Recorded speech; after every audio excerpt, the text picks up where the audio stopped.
না তা তো বুঝলাম। তা চললে কোথা? দিল্লি না, কাশি না, বৃন্দাবন? না, তবে কালীঘাটে। কালীঘাটে কেন গো? আমার নতুন করে সংসার পাবে নাকি গো? না, বলি দিতে। হ্যাঁ? কাকে গো?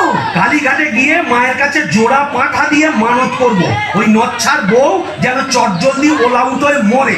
বাবা, আসার পথে নিজের পেশাটা একবার চেক করিয়ে নিও বুঝলে? আর আসবো না।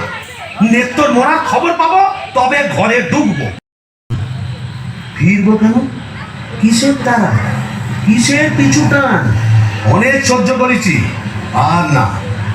বাবা, আমি শিবু বাচ্চা, বেঁকে বসলে আমাকে সোজা করা শিবেরও অসাধ্য। কলকাতা এসেছি যখন, তখন আজ আমি বাইনা যাব, যাত্রা দেখবো, চপ কাটলে সব খাবো, বড় লাট সাজবো, কে ঠেকাবে আমায়?